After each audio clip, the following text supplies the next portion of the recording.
3, 2, Tuturuan 1. ko ngayon kayo kung paano kumuha ng police clearance dito sa Jeddah. Latest to. So, paano kumuha ng appointment? So, type nyo lang dito sa Google Chrome.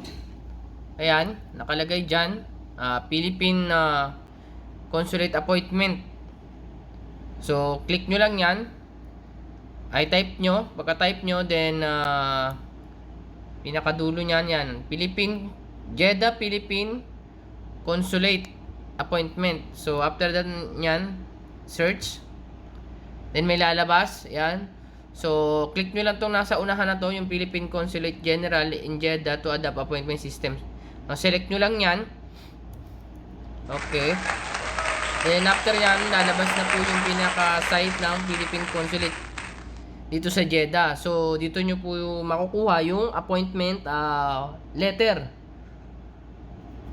So, meron po 3 dot dito sa may kanang bahagi sa taas po, tabi ng menu. Click nyo lang po yan, 3 guhit na yan. Then, may lalabas po dyan.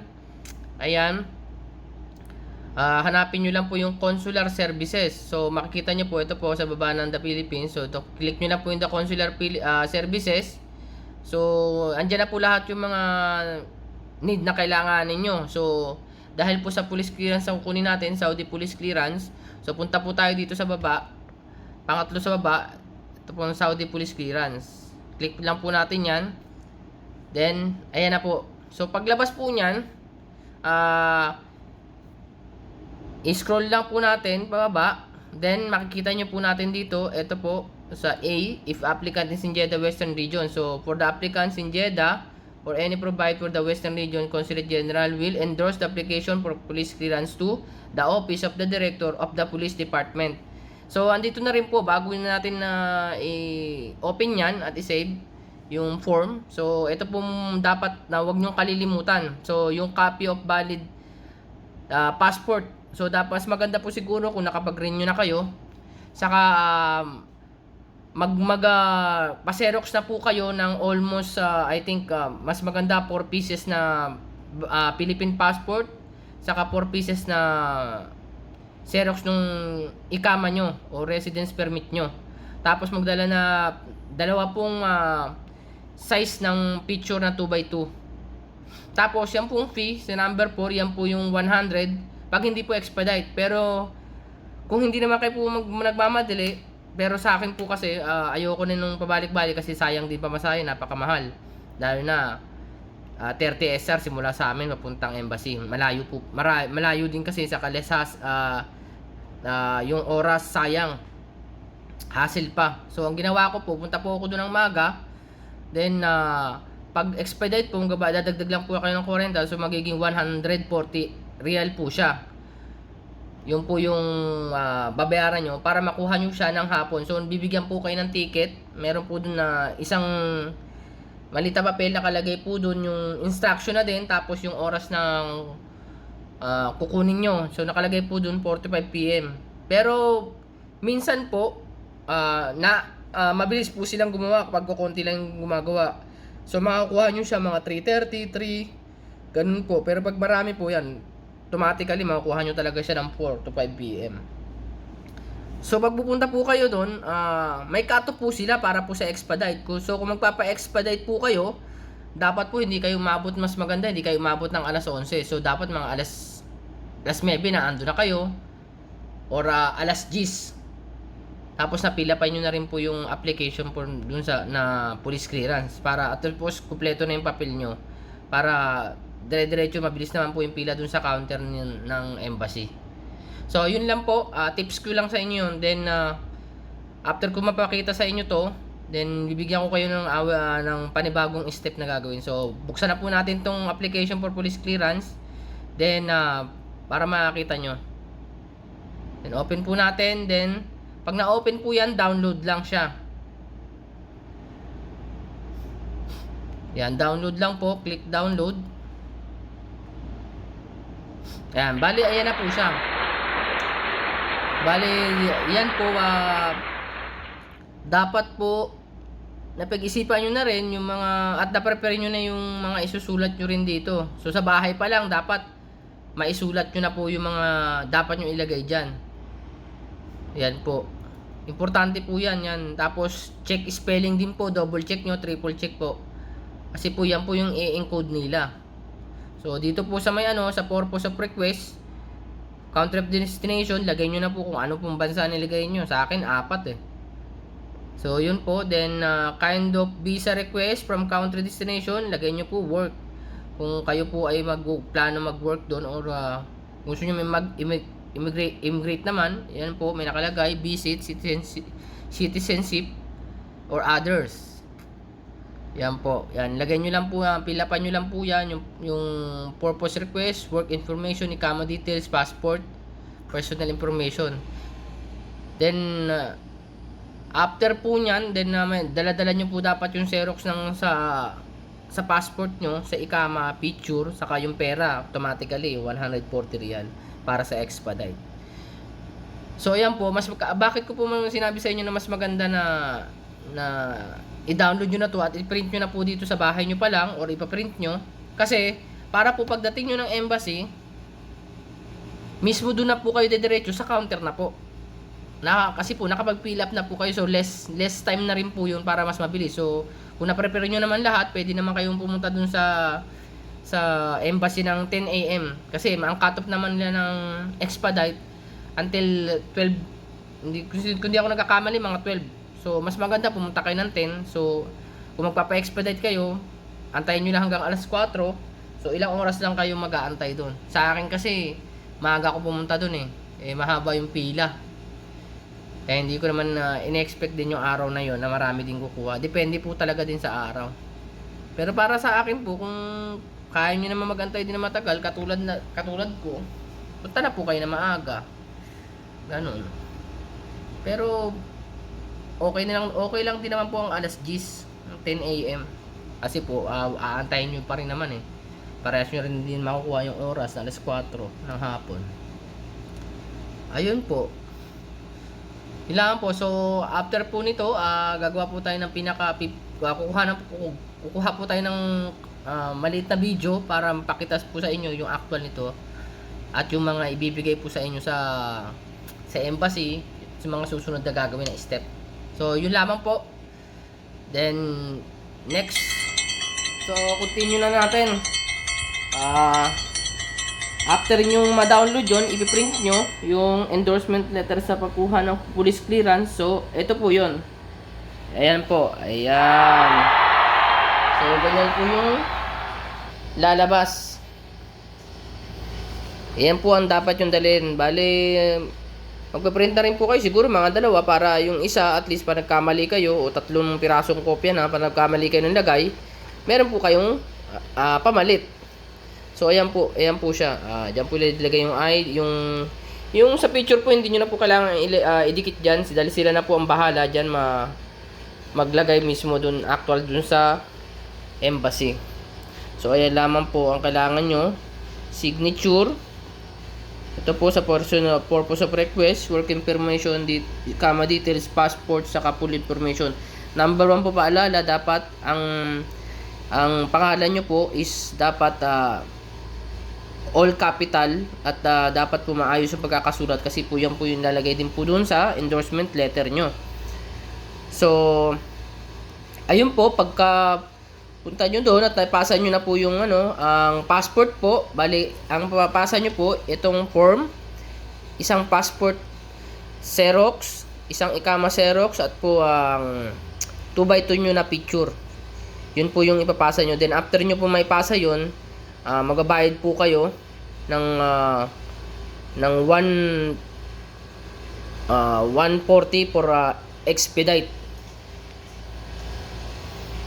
So, ito po yung sample nung endorsement letter na makukuha nyo sa embassy na ibibigay sa inyo. Pasensya na, medyo nabubula at antok pa. Panggabi kasi. So, ito yung ayan. Pagkatapos nyo po mong magbayad, bali, ito na po yung makukuha nyo na aantayin nyo lang po. Yan po. Tinakpan ko po yung mga details kasi po syempre personal na natin. So dito po makikita yung document number tapos yung pangalan. Ayan po. Tapos nakatranslate din siya sa Arabic. So ganyan po ang itsura ng tawag dito endorsement letter na ibibigay nyo po dun sa MOFA or Ministry of Foreign Affairs dun po sa may Balad, sa may Almatar Street. So pag sumakay po kayo, gusto nyo hanapin yon, sabihin nyo lang po Almatar Street. Makikita nyo na po yung dadali na po kayo doon ng taxi, alam na po yun. Kasi pag sinabi nyo lang po kasi ng MOPA, hindi po rin kabisado rin ng ibang driver ng taxi. So sabihin nyo po Almatar, MOPA, alam na po nila yun. Sabihin nyo yung stamp, ganun, alam nila yung ganun Ayun, yun po. Then, ito po yung receipt ng ito naman po ang receipt nung sa expedite. Yan, makikita nyo po dyan, tinakpan ko lang po yung pangalan ko. Yan po, sinabi po sa inyo, sinusulatan po nila na 4 to 5 PM yung makuha. Pero sa akin po, nakuha ko siya ng 3:30 PM. So, ayan po, ayan, nakalagay po dito yung expedite. Itataka nila kung, ayan po, 100 certification. Pero kung gusto nyo nga po makuha rin kagad yung araw na yun, yan, magdadagdag po kayo ng 40. So, total po nyan is 140 real. So, itong August ko lang po ito nakuha. Latest po ito na nakuha ko. Kasi po nakakuha na ako dati, kaso nag-expired po. Pero po ang kagandahan ngayon pong yung police clearance na kukunin nyo is wala na po siyang nakalagay na expiration date or dun sa mismong makukuha nyo. So, ayun po, after nun, balik na tayo, after nito, nakuha nyo na yung endorsement letter. So, pupunta naman po kayo dun sa Ministry of Foreign Affairs or MOFA, dun sa may Balad, sa Almatar Street. So, pagpunta nyo po dun, may tipo ko sa inyo, meron po dun Pilipino na nasa labas na nag-i-inquire. So, pwede po pumunta na rin kayo dun para dun po naman yan sa stamp. So sa stamp po kasi kailangan po ng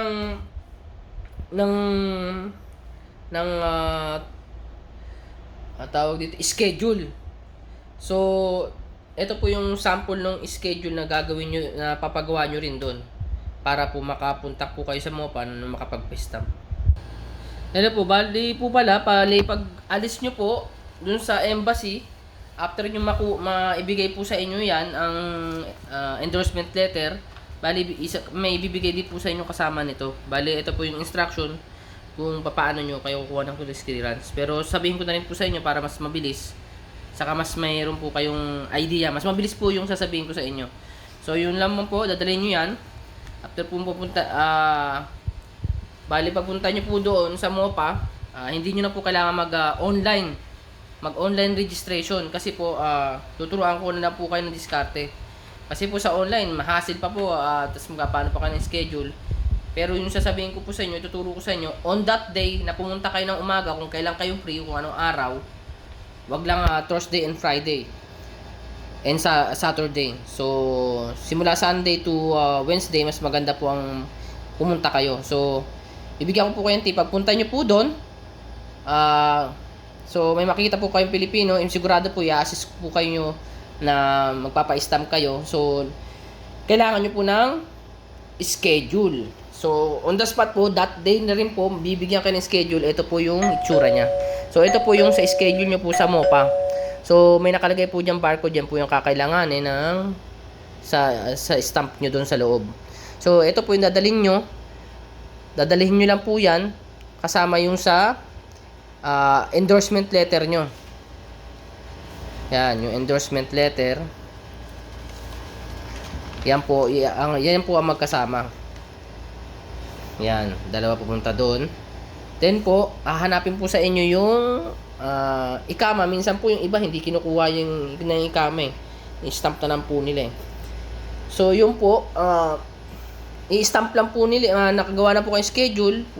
Bali, ang bayad po pala dito is sa online po, 30 real lang siya. Pero kung that day din po kasi kayo pupunta, so that day din po kayo i-reserve kagad ng pinakamabilis na oras.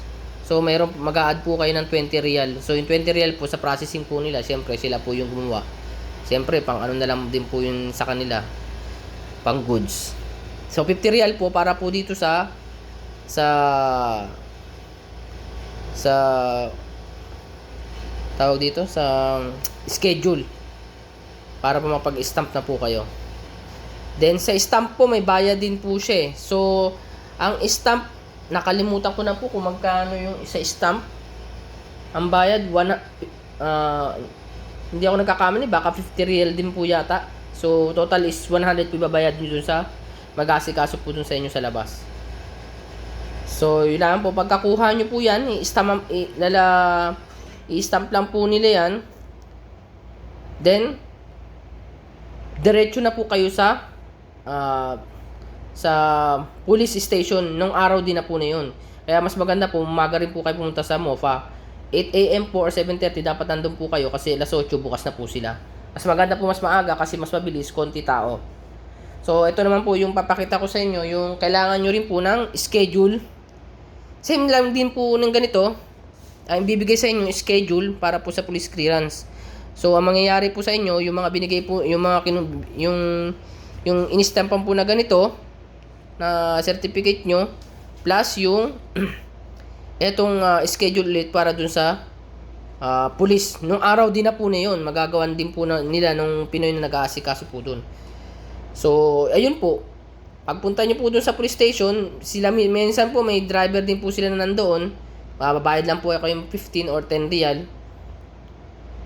Dali na po kayo doon. So pagpunta nyo po sa police station, siyempre dapat may tawakal na kayo, automatic din yan. Kasi ganun din po sa MOPA eh. Tawakal na, ready nyo na pagbaba nyo doon. Tapos ipakita nyo po ang schedule nyo doon sa may guard sa police station. Pakita nyo po yan, sabihin nyo po na kukuha kayo ng police clearance. Then tawakal na din, mapasukin na po kayo. Pagdating nyo po doon, tuturo rin po sa inyo ng nandun, naka-in-charge doon sa may mismo sa loob na kanila kung na papaano. So ang gagawin po nung in-charge po doon, ibibigay nyo po ito. Then pagkabigay nyo po niya, bibigyan po kayo ng maliit na papel. Parang ganito po, na mahaba. Mahaba po siyang papel. Siguro mga ganito kahaba. Mga ganyan po. Yan. Mga ganito po siya kahaba at kaliit. Yan, ganyan. So, nakalagay po dyan yung date kung kailan po kayo babalik. So, sa amin po, almost 10 days. 10 days bago kami pinabalik. So, ang pinaka-maximum po niyan is 2 weeks. So, 14 days. Pero kami 10 days lang. Siguro, walang gano'ng kumukuha ng araw na yon. Ayun, sundin nyo lang po yung kung anong oras na nandoon. Pero sa oras po na yun, kasi kadalasan talaga nilalagyan nila 11 AM eh. So sa kagandahan po nun, umaga na rin po kami pumunta, 9 AM kami pumunta doon, nakasama ko. So pagpunta namin doon, wala naman pong problema, kahit na 11 AM yung schedule. Basta pagbalik nyo po doon, wag nyo pong iwawala yung kopya. Or kasi yan po din papakita nyo doon sa pulis. Pag wala po yan, naku po, hindi nyo makukuha yung pulis nyo. Mahirap, baka maraming pantanungin. Kaya yun po, dapat sundin nyo rin po yung date na yun. Hindi po pwedeng mapunta sa ibang date at baka ma-question kayo. Napakaigpit po nila, stricto. Yun lamang po yung sa akin side based on my experience. Stricto po sila, hindi po sila katulad sa Pinas. So kung anong binigay na date, yun ang araw na pupunta kayo. Pero sa oras, pwede kayo makakuha ng mas maaga. So i-keep nyo po yung papel na yun. So pag pumunta po kayo doon, pagpunta po nyo doon at dala nyo to, saglit lang din po, siguro almost 5 minutes, makukuha nyo na yung police clearance. Ayan po. Tapos pagkakuha nyo po ng police clearance, ipapakita ko po sa inyo yung nakuha nyo na. Pakita ko po sa inyo yung sample ng police clearance. Saglit lang po. Ito po yung sample sa police clearance. So mabilis lang po, hindi po natin pwedeng ipakita lahat, siyempre. Yan, ganyan lang din po. Bali, nandiyan lang din po yung mga thumb mark nyo. Kasi yan po mga thumb mark na nandyan. Yan po yung dati nyo pang dito. Yung dati nyo pang record nung una kayong pumunta. So, yan lang po. Ganyan. Tapos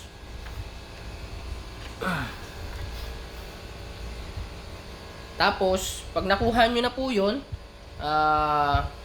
ito po yung kailangan din po na pagkakuha nyo po ng police clearance nyo, so balik po kayo ulit sa MOPA para po ipa-translate yung What? ang inyong ang inyong police clearance kasi po kasi po dito sa nakasulat kasi yan po yung pinaka-procedure na dapat. Ayan. Pagkakuha po ng police clearance translated in English yan, papatranslate nyo po. Din ang translation, dun din po sa mga payo sa Pilipino. Bale, almost magbabayad po kayo ng total doon na 180 real. 180 real kasama na po lahat-lahat yung schedule doon. Pati po yung sa stamp saka sa doon sa translation. Ando na po lahat. So magbabayad po kayo doon. Pagka okay na po 'yun, then punta na po kayo sa pinakalas na punta na po kayo sa Jeddah Embassy. So siguro araw din na 'yun, pwede na po kayo din dumiretso doon sa embassy kasi ganun po ginawa ko pagkakuha ko ng police clearance nung that day ng umaga. So dumiretso na po ako sa embassy para po authenticate naman. So yung authenticate naman po kasi is tawag dito. Yung authenticate naman kasi mabilis lang din, isang araw mo lang din makukuha. So dumating ako doon alas 10 pagkakuha kasi alas 9 ako pumunta sa police.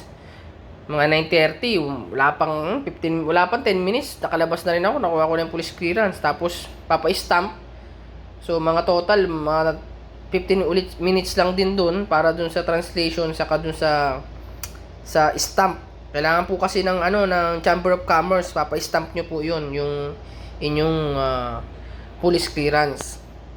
So pag okay na po yung lahat, bali, ipe-prepare naman din po doon yung Xerox saka non-Xerox. So dalawa po 'yun na ibibigay nyo din doon sa Philippine Embassy. So kaya po mas maganda meron na rin po kayong Xerox sa dala-dala para i-attach na lang doon sa igagawa sa inyo nung pagkatapos mag-stamp saka sa translation. So may kopya na rin kayo ng passport. Ayun po. So pagkatapos po niyan, ganito na po yung makukuha nyo after nyo pong dito makakapagantay, makuha nyo siya alas 4, bali ganito na po yung ating ayan ang ating bago. Ito na po yung bago kasi yung bago po natin ngayon is ano ba tawag dyan? Seal type. Seal type na po siya. Seal type na po yung ating police clearance. So nandiyan na po naka-attach yung sa Chamber of Commerce. Ayan, bali ang Chamber of Commerce po natin iba na rin po. Yan na po rin po yung itsura. So hindi ko na lang din po papakita. Ayan. Bali may barcode na po siya sa taas. Yung luma po kasi is mayroong stamp dito. So yan po, yan ang bibigay po sa inyo. Then ano pa ba to? Ayun, yung Xerox, yung sa police clearance. Ayan. Yan yung sa police clearance. Yan yung mga kasama na ibibigay sa inyo, saka syempre yung inyong passport sa likod.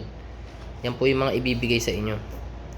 So, ayan po yung pinaka process na po yan. Bale, ang total paper po na nandito is 1 2 3 4, bali 5 paper po ito na ibibigay sa inyo. So yan lamang po ang makukuha nyo doon after nyo pong magantay at nakakatagkal po ng stress. So makakapunta na po kayo sa inyong gustong bansa. So yan, makikita nyo po dito, ayan po, na prescribe, ano ba dito? No prescribe validity or time limit. Ayan na po yung kagandahan dyan. So, dati po kasi kumuha na ako, kaya alam ko po na bago na to. At sinabi na rin po doon, kasi tinanong ko po bakit po hindi na po siya naka-red ribbon. Sabi nila, binago na po, ginawa na po ng seal. Yan na po yung latest kasi yung red ribbon is panahon pa po ng kopong-kopong yan eh. So, papakita ko rin po sa inyo yung luma. Yung lumang So, ilang pages din ba to? Ito po yung unang, bali, ito po yung dating, ito po yung dating police clearance. So, ayan po siya, naka-ribbon, red ribbon, tapos meron po siyang, ito, yan, may ribbon nga siya. So, dito po sa bago, seal na po siya. Maganda na po yung seal niya. Ayun po. Ayan, so makita nyo yung luma ng dati. So, dati po, ayan po, nakalagay po sa kanya. Valid po siya ng, 2016. Ay, hindi ko alam to eh. So, ayan po nakalagay sa kanya. Ayan. The validity of this certification is for 5 years. Unless What? specified by the attached document. So, yun no. Ayun po ang kagandahan nandito. Tapos dito naman po sa kabila na no prescribed validity or time limit. So, ibig sabihin, wala na po ito. Oh, yeah. Expiration, yun po kagandahan. Kaya kung hindi po kayo kagad makaalis, at least, meron po kayo nito. Ayan po. Yan po ang kagandahan. Wala na po siya. So, yun lang po. Sana makatulong. So, sa mga may mga katanungan, mag-comment lang po kayo sa baba. At paki-like na lang din po yung ating YouTube channel. Then pa-comment po at subscribe po and click bell para lagi po kayong ma-aware sa mga ilalabas ko pang video. So yun lamang po, maraming salamat. God bless. URTV official po. Don't forget like and subscribe. So maraming salamat. Pa-comment na lang po yung mga katanungan para po masagot ko. So, meron din po tayong FB page. So, doon po, pwede rin po kayo mag-follow doon at mag-message para po sa mga katanungan nyo pagkuha ng police clearance dito sa Jeddah. Maraming salamat. God bless. Additional po, ito po yung kopya na aking sinulat para po doon sa step by step. Thank you.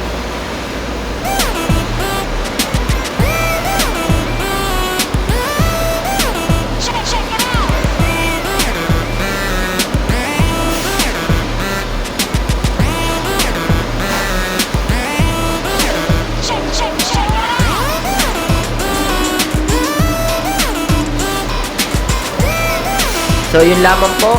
Maraming salamat. God bless. Mabuhay ang OFW. Salamat po. Thank you.